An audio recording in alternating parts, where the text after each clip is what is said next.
Good morning and welcome to episode 19. If you've just joined us, I'm Robyn at A Tired Witch on Instagram, and this is Maria at Maria the Arcane on Instagram. Hey! Welcome. Yeah, welcome. Welcome.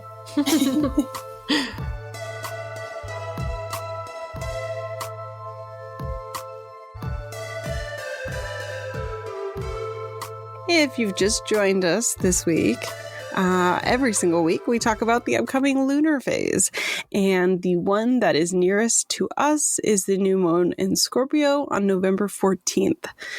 The new moon in Scorpio is a very sexual new moon. It basically tells us that we should deep dive into our feelings and kind of explore that as much as you can.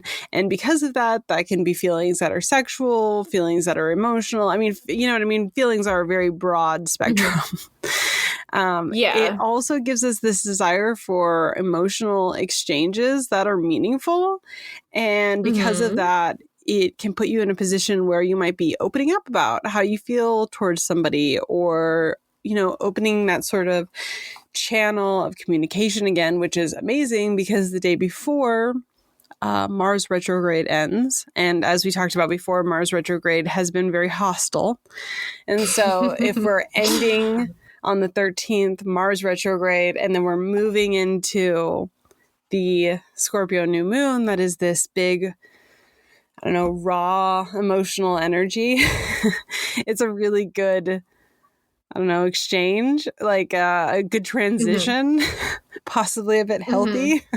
I really feel like Scorpio is such a blatantly honest sign that, you know, it's just, as you said about feelings, like being extremely honest with yourself about your feelings and expressing them with other people. The one thing I will say with this new moon is that although you might be exploring some sexual what is wrong with me sexual relationships with people, that you might find that those relationships, because they are built shallow and artificially, because it's just like a lust situation, that they're not going to satisfy you in the long term. So you have to kind of go into it being okay with that, if that makes sense. Oh, that makes sense. Yeah, like it's a one-night stand. Don't move in. And that's Don't okay. Move in. Don't move we know in. It's cuddle season. Things are getting cozy, but this is not the time to move your shit into that guy you fuck's house. It's just not. 100%. I also find that Scorpio moons are also great for like divination and stuff like that. Oh, really? I never really thought about that. Yeah. Just because I think Scorpio, like I feel like most of the time, like 50% of witches are Scorpios because they're so like into like magic and all that. I honestly think even people in our most of the people in our Discord are Scorpios, which is funny. Really? I think so. I hadn't really thought about it, but you might be right about that. Yeah. Huh. Okay. I never thought about that. Just a little thought.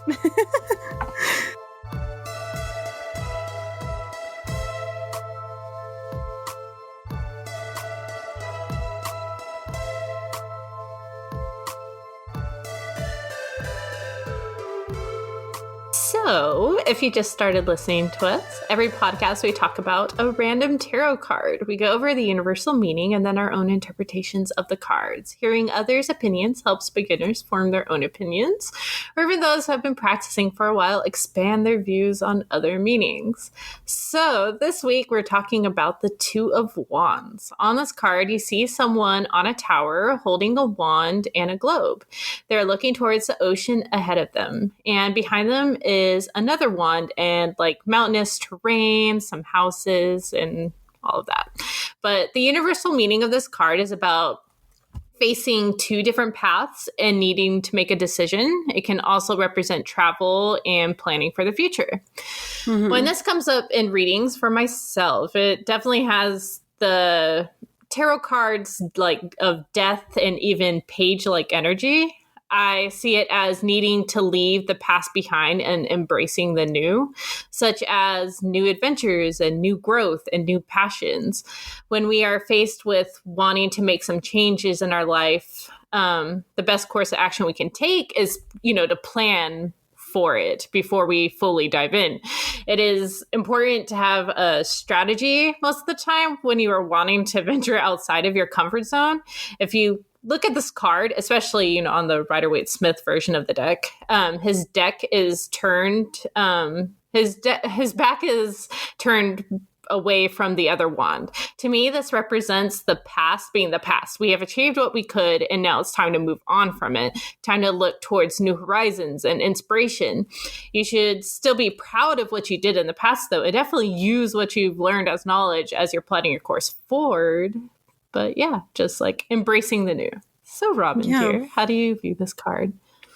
Well, actually, going off what you just said with the back turn to the one wand, if you look at the wand on the right-hand side carefully, at least in my version of the deck, it's fixed. So the wand on the right-hand side is actually like attached to the sort of, wall that it's next to. And to me, that tells us that path is choosing to stay or to go, if that makes sense, because it is so fixed.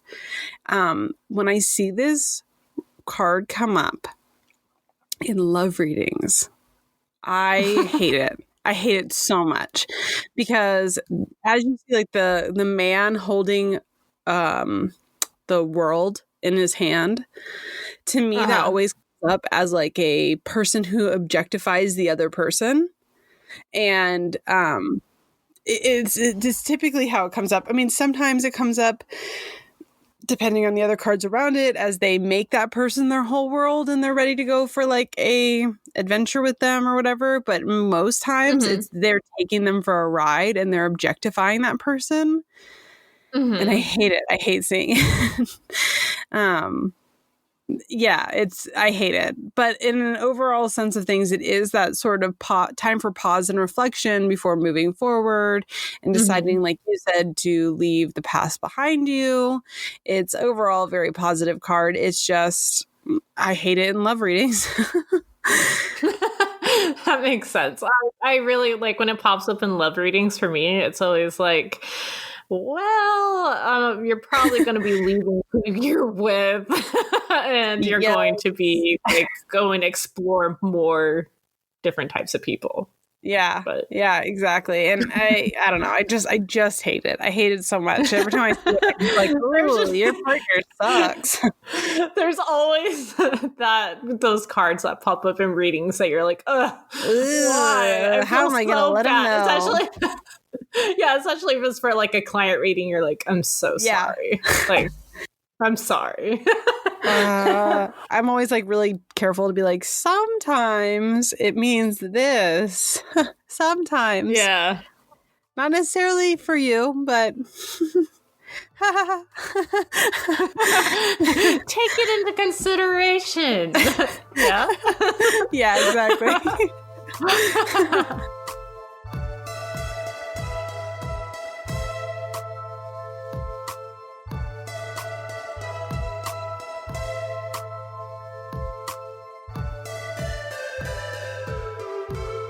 So, an ongoing theme that we've been talking about lately has been kind of getting cozy, getting holed in for winter. And on that note, we thought it would be a good idea to talk about kitchen witchery and just incorporating that into your craft because it's friggin' cold outside, and why shouldn't you? I don't know what the weather's been like where you're at, Em, but it got to 12 degrees last night. What? Yeah. I mean, we were getting pretty cold where it was like 30 degrees, but it's that now it's back up to the 70s. So jealous. It's capping out at 40 here. Awful. I want actual seasons, please and thank you. Not second summer. No. I would take second summer. I mean, I know that means it's global warming, but I would take it. We can trade. Okay. Sounds good. So on that note, how are you incorporating kitchen witchery into your craft? Oh, so I love Kitchen Witchery. I know as you said, we talked about it in previous episodes, but around this time of year, I try to involve it in my craft as much as possible. This time of year can get so busy, and the sense of family and wanting comfort is highlighted, as you said, which makes food an easy means of working spells. I mean, most likely you're already cooking in some form, so why not? And I feel that, especially for myself, personal correspondences are just as important, or if not more important than normal correspondences when it comes to kitchen witchery. Like, if I'm making mashed potatoes, I think of my grandmother, which represents happiness, comfort, and love to me, because she would make it all the time for me when I was little. And so when handling the potatoes, I envision feeling that comfort and that warmth. And also, like, if I'm adding butter, and butter is yellow, even if you use vegan butter, yellow corresponds to happiness. So I like thinking about that energy and feeling, and adding that feeling when I'm making my dishes. And, I've recommended this book in the past, but I suggest picking up Llewellyn's Big Book of Correspondences if you are fixing a recipe. That way, when you're adding like herbs, fruits, and veg, you can see what they represent before you cook with them. Yeah, I love that. I love that so much. What's that, guys? The Encyclopedia of Magical Herbs. Oh, Scott Cunningham. Who's the author? Cunningham. I was going to say Buckland, but I knew that was wrong. That's a really good book too. I mean, it is not my favorite overall for herbs, but it is still a really great book, and it's affordable and easily accessible. It also has a correspondence in there for getting rid of snakes. So if you're trying to get rid of snakes in your kitchen witchery, hop on that book.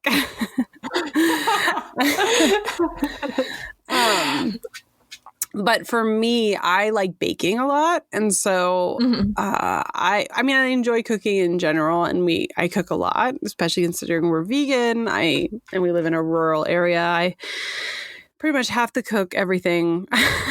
Yeah, same, because of my limitations. I can't really I trust. forgot. I always forget about that. Bad friend. It just sucks. I want to forget about it too. Please let me. But so I do a lot of cooking, but I really enjoy baking, and I really enjoy making pies, but like savory pies, like pot pies and meat pies and stuff like that. And so I will incorporate herbs and stuff like that have a correspondence, but because it's a pie, you can also carve stuff into the top of the crust. And so, like, I will put sigils on the pie, or I will, do like symbolism on the pie and stuff like that, or even like numerology with how many like holes I cut into it. It's fun. Yeah. I also like, for like bigger spells, I like burning a corresponding candle nearby. Like if I'm making chili, I'll most likely will be working with an abundance spell, so I'll have like a green candle with some green crystals near. And I love your chili recipes too. Yeah, thank you. I appreciate it. But I also, for like bigger spells, I like to write down things as I add them, so I could tuck it behind my altar. Like if I use rosemary, I will write down, I use rosemary to invoke protection. I use cinnamon to invoke abundance, etc. That makes sense. Yeah, I really like doing, like I said, I like doing foods where I can carve stuff into it. I know you got it. I got it too. The Wiccan recipe book. Yes. I'm trying to remember what it's called. Oh, it's literally just called the Wicca Cookbook. Yes, the Wicca Cookbook. Maria and I were both sent it a couple months back, and there's a few recipes in there that have things like butternut squash, and you can, back to carving stuff into things. Clearly, I have a fixation Like the butternut squash, you can carve into that. While it's baking, I am very big on cutting and carving into my food. I like that. I mean, I do that for the candles, so it makes sense. Yeah, it's always been just like a really natural transition to me. At least I've always felt it's been a natural transition. Yeah. I think that's why, like, sometimes I like write things down, because sometimes I'm very visual and I need to see, like, have that intention down. So doing it as a symbol on the food makes a lot of sense. Yeah, it's one of those things where it's like, I don't know, it has always felt like a obvious transition. And I do want to say, if you're a parent of like a witchling, I think Kitchen Witchery is such a fun way to involve them. You can talk about correspondences, make cookies in the shape of symbols, and teach them about adding things in with attention. It makes spell work fun, and it definitely takes the pressure off of making them think that they have to do everything perfectly when it comes to spell work. Right. I mean, I don't obviously have a witchling myself, but I do think that's a really good idea, because I know lots and lots of kids love to help in the kitchen. So yes, they do. It's such a yes, they do. Easy transition. I mean, I was that kid. I liked to help in the kitchen, so I wasn't good at it, but I sure like to. And I do find, like, with witchlings and stuff, like, they really, like, their energy is so crazy that they add a whole lot to, the spells. So definitely highly recommend. Yeah. And I know Maria and I have talked about this a lot in our Discord. I don't think we've ever talked about it on the Patreon, but a lot of the herbs you already have in your pantry hold so much correspondence in them that if you 100%. Yeah, like, yes, there are these super exotic herbs that you can use, and herbs that are harder to find or that you might not be able to get, at the store, but you don't need to go that route when you probably already have everything you could possibly need right in your cabinet. 100%. I mean, unless you're my grandparents who only use parsley, in which case perhaps it's time to invest in some more. Parsley. Why, people? Hey, it's cleansing and you can use it for abundance. So, well, there you go. I mean, I'll let Mary know. So cute. But yeah, you probably already have a lot of herbs in your pantry that can be used for a wide variety of things. It really just takes time to research. So, like, go in your cabinet, grab 5 or 6 herbs, go do a little researching, write it down. You don't need to use it right now, you know what I mean? But write it down and refer to that later when you are actually needing a spell for something like that. Exactly. I love that. It's Simple Simon, guys. Simple Simon. Yeah. I mean, I think it would be also cool, like, if you had, like, a little herb cabinet to, like, have, like, a piece of paper or something that has the correspondences. So as you are adding stuff to the recipe, you're like, oh, well, that's for that. So then you're not, like, having to haul out a book each time. Like, you remember, like, I mean, maybe this is just my grandparents, but they had, like a clipboard type thing, like a note thing in the inside of their pantry, and it would say, like, 1 tablespoon equals 3 teaspoons or whatever. Like, if you had something like that, but instead of it being measurements, it was like correspondence, then it's like an easy Kitchen Witchery reference sheet. Yeah, I'm gonna do that now. I know, me wow, too. Robyn, you're filled with great ideas. I love that idea. Yes. Thanks. I have a really big brain. I have an enormous brain. We're educating ourselves too on this podcast, guys. I'm just, like, really, really clever. This is why I'm the supreme.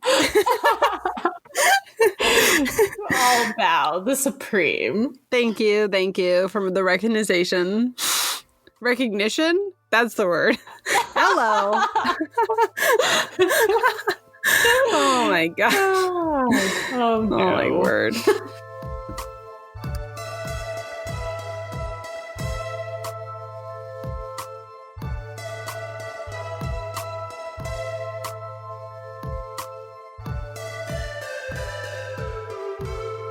So, Maria, what's stirring your cauldron this week? Oh, I'm so glad you asked. So, I am absolutely loving reusable spells, specifically for candle magic right now. If you follow me on Insta, I did a recent post about it. I just think, it's such a great way to conserve resources, which definitely comes in handy right now because of COVID. I can't even make it to my local metaphysical store due to the weird hours they have to keep because of everything. So this definitely helps me keep my stock up where I don't have to order things as often. And I've been personally using tea lights to refill these spells, but it could definitely work with like chime candles as long as you have something that catches the wax each time. And, just rounding it with like herbs and, you're going to use it for the same intention repeatedly. Right. So you can't be like all of a sudden, oh, this love spell is now an abundance spell. It's not going to work that way. So yeah, my intentions stay relatively the same this time of year. I just want my family to have happiness and to feel protected and to have light come in this house when nights get longer. So, my reusable spells have been geared towards that. Mm-hmm. And so, I could just keep this intention going throughout the season without having to buy more and more herbs. I mean, it's lazy so witchcraft 101. I think it's but honestly, so smart. This is so great for like busy parents or workers that don't have much time for like spell work, but you enjoy the ritual of it. So why not? Yeah. I think it's so clever. It's truly like ultimate budget friendly witchcraft. Because, especially, actually going back to the kitchen witchery stuff that we were just talking about, where if you are getting more, harder to get herbs or ingredients, if you set it up this way, you are essentially setting yourself up to get more use out of it. Exactly. My only question, I guess, would be, and this is just a personal preference question, is would you cleanse it in between? Or do you? I would. Yeah. And then recharge it with my intention, holding my hands over it. Right. And the ingredients just remain the same. That's so brilliant. Yeah. That's genuinely so brilliant. I mean, I'm sure I'm not the first person to think of it, but I seriously, oh my God, week ago, I was just laying in bed. Supreme? Exactly. I'm going to have to fuck you up, Maria. This is crazy. But I was so why have I thought about this before? I mean, it makes so much sense, and it makes things so much easier, especially as I said, this year has been crazy, but we're heading into crazy busy holiday season. So why not make it a little easier on yourself? Yeah. Yeah. Yeah, literally though. And you get to save a little bit of money, and yeah, I think it's brilliant. And again, I guess if you have little witchlings, like you said yourself, that would be a really easy way to incorporate them in it as well, because they're not having to touch a bunch of herbs and do a bunch of things. They just can hold the jar and put their own intention into it, etc. It's pretty clever. Yeah. You're clever, Em. Thanks. I try. But, also, if you want to add your intentions even more each time that you do it, you can always do Robyn's favorite thing and add symbols and sigils to the candle. Yes. Itself. Actually, wow, I just thought of this. Oh my God, I'm so smart. Anyway. She's reclaiming the supreme title. Listen, guys, Here she comes. Here she comes. Never threatened, okay? But the jars that you've been putting them in that have been the candle jar things? You could get a whiteboard marker, and you could put your sigils, symbols, whatever on the outside of it, and then all you got to do is wipe it off and make it again for the next time, or make it new for the next time.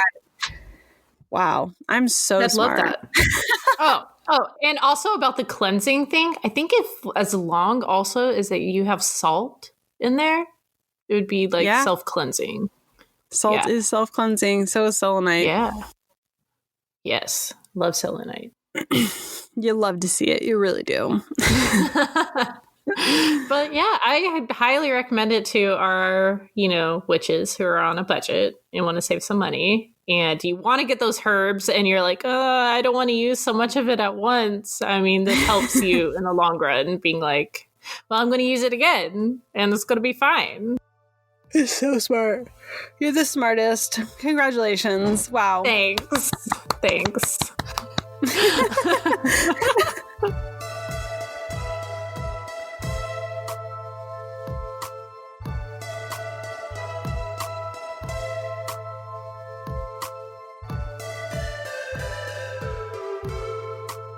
So, Robyn, what is not stirring your cauldron right now? Thank you. I'm so glad you asked. I'm sick and tired of scammers. I know that our community has a charlatan problem, but I'm legitimately sick of it. And very specifically, I'm sick and tired of my business being used to scam people. Mm-hmm. It's making me physically ill. I had somebody have the absolute fucking audacity to use one of those reposting apps. You know, the ones that like, it'll copy the caption and everything. So I got tagged in it. Like I got added in their scam. Like, and so I was directed. Yeah, it was like, honestly, the messiest scammer on the planet. But they like screenshot my store products and screenshot like my handmade products and put them on their thing, like DM me. And it's like, I don't sell via DM. And the thing is, I think that even though obviously I don't like it because it's me, right, who's being affected by it, it also is a reflection of a much larger problem in our community. 100%. Which is not okay. It's just not good. I mean, it makes obviously makes all you, of us me, look like bad we read people. tarot. It does. It really makes our community look bad because of these people taking advantage of other people. And I know that we've briefly talked about this before, but I will say it again. Don't ever give someone your money without some sort of dialogue with them first. I'm not saying that you should vet people in the way that it's like testing them or something crazy like that.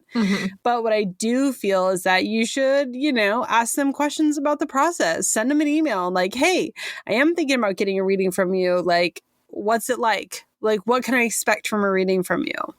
And if they are honest with you and they just tell you what their process is like, then go with them. But a scammer and a charlatan will be like, oh, the ancient gods will speak to me through my soul or some fucking bullshit. The ancestors have a message for you. And they'll basically not answer your question and give you this runaround where they're just telling you horse shit that they think sounds good. And it's really frustrating. It's really frustrating for me. And obviously, like I said, I am irritated at the fact that scammers are using my shit. They're using Maria's shit, but I'm mostly angry on behalf of everybody else because using our photos, our businesses as an example, Maria and I take a lot of time to make our stuff palatable and beautiful. And we work really hard on our craft and what we sell. And you have people taking advantage of that, taking those photos, right? And then you, the consumer, are like, wow, they've obviously put effort into it. This must be real. And that I'm mad on behalf of those for those people who potentially fall for it, because that's not fucking cool. Yeah. It's not fair. I think I think the biggest thing too, people need to watch out if you get a DM from anyone, someone being like, I can do a reading for you, that is a red flag. Yeah, or that's a comment red flag. back like, oh, I have I can do readings for you at a great rate on somebody else's page. That's a huge red flag. And I mean, I know that should be obvious, but maybe it's not. And I mean, obviously it's working on some people, otherwise they wouldn't be doing this. So yeah, like people have told me that they'll receive an email, like a DM from the person impersonating me, and will be like, I'm going to give you a reading. And I'm like, I would never, never ever in a just like force million myself fucking in a years. client's life being like, hey, I'll do a reading for you. I will never do that. You come, like, you need to come to me. 100%. And, you need to seek it out via us or whomever, not the other way around. People that seek it out to you are scammers and they're pieces of shit. And they are looking at your social media, doing a brief little scan to find buzzwords that they can throw at you. So that way you go, oh, how could they have known that? Well, you posted it on social media and they were able to, do some basic matters of deduction to use buzzwords at you. So it makes me upset. It makes me angry for everybody else. And I'm just tired of it. Yeah. And another good way to tell is that they usually add all their photos within the same day. So check the dates for the photos, especially on Instagram, of when they started adding photos. Because if it's all on the same day, it's a scammer. It's 100% a scammer. Similarly speaking, if there's no caption other than DM me or something like that, it's a scammer. 100%. Like, not trying to be dramatic, but like, look at Maria's beautifully curated photos. Do you think that she would have spent 3 hours taking that photo, setting that photo up, making it gorgeous, editing it to put no fucking caption? Hello? Not to mention, like, doing them all at once. It takes me 3 hours to edit, like, one photo. Like, yeah. Please. Hello? Please. So, and I'm not trying to say that anybody is, dumb enough to fall for that. I don't think that you're dumb if you do fall. I think that these people are professionals at scamming people, and just don't fall for it, please. And especially know that if it's myself or Maria, we don't do shit through via DMs. No. The only time I do something through DMs is if a client contacts me about a reading. They're like, let's say they're like, oh, I'm deciding between this and this, and I walk them through which one's the better one. Then I might send them my scheduling link via DM because we've already had the conversation there. There's no need to email them as well. But that's it. That's the extent of it. And it's because they came to me, not the fucking other way around. Yeah, I agree. Fuck them.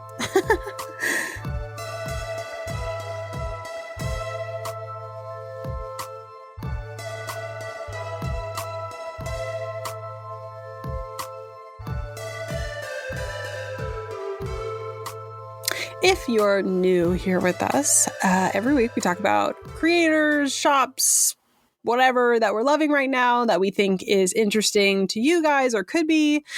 And that being said, as we say every single time, do not DM us, do not email us, do not friggin' contact us in any way asking to be on here. It's not only rude, but the entire purpose of this is stuff that we've organically found that we thought other people would enjoy and could benefit from.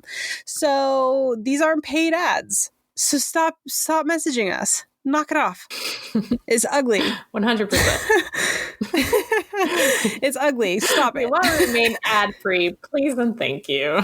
Yeah, we are going to remain ad-free. That's the whole reason we have a Patreon. Stop sending us messages. It's ugly. So on that note, Maria, who are you loving this week? I actually have been loving an app. It's called Zinnia. And it's like a digital journaling app that's really so user-friendly and so amazing. You could add your own like PNGs to it and transparent images. And I have developed my Book of Shadows on there and also my Book of Mirrors. And it's so relaxing. And I actually feel like I can be creative and like develop a beautiful looking Book of Shadows that like I'm always seeing like these artists like create these beautiful like written down like pen to paper like books, and I'm like, I can't do that. I am creative, but not in that sense. Like, I get stressed out drawing a stick figure. So having like being able to involve like photography, which I love, and like the whole like collage thing has been such a great outlet for me. And I love putting together my book of shadows now. And before then, it was just like, I don't like my handwriting that day. I was just going to say, you hate your handwriting. I do. I hate it. I hate it so much. Just so ridiculous, but that's okay. You're allowed to hate it. Thanks. But I definitely, it's very user-friendly, as I said. Out of all the programs I have used so far. And it does cost money. It's right now it's like $40 annually, but like I'm enjoying it so much that it's been well worth the price, because I spent like a month being like, do I want to do it? Should I do it? I don't know. But yeah, highly recommend if you are looking to develop a book of shadows digitally.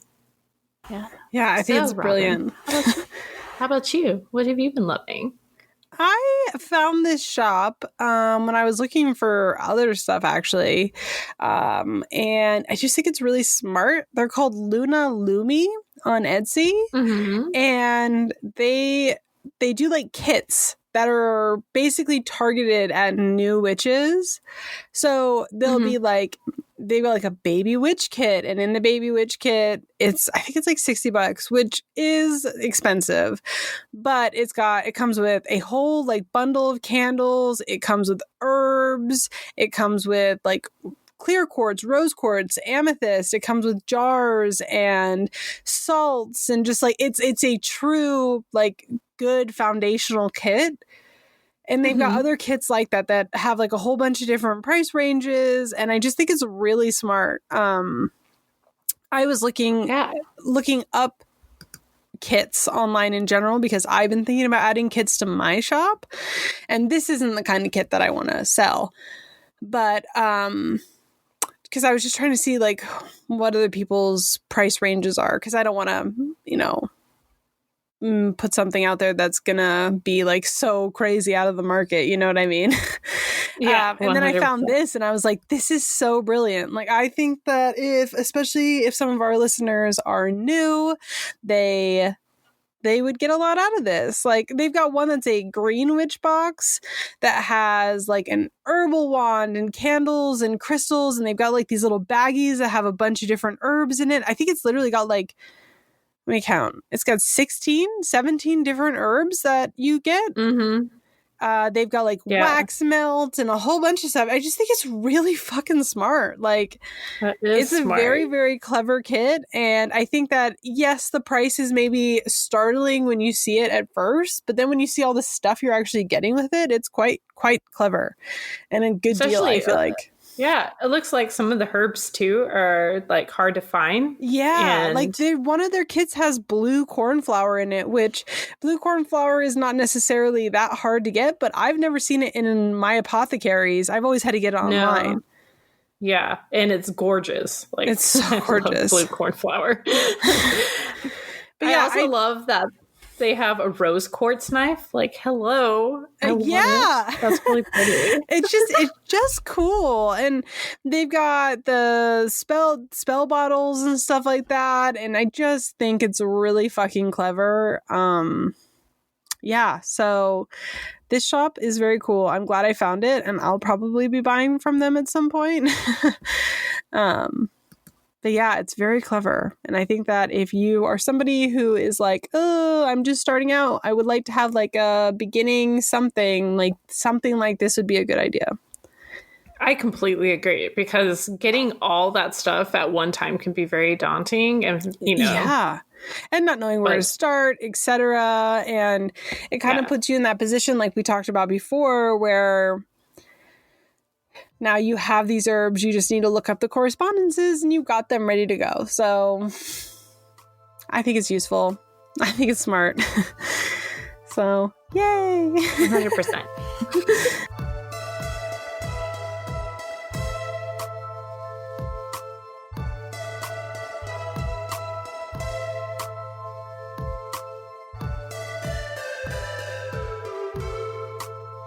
Thank you guys for joining us. We hope that you'll join us again 2 Fridays from now on November 27th for our 20th episode.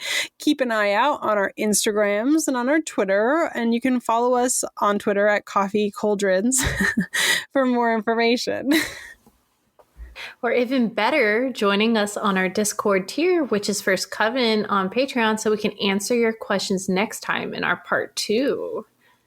You'll even get to hear our beautiful voices for an additional 30-ish minutes per episode if you are in our Patreon tier, casting and up. Yes, so again, this is Coffee and Cauldrons with Robyn from A Tired Witch on Instagram. And Maria at Maria the Arcane on Instagram. All right, you ready? Yeah. 1, 2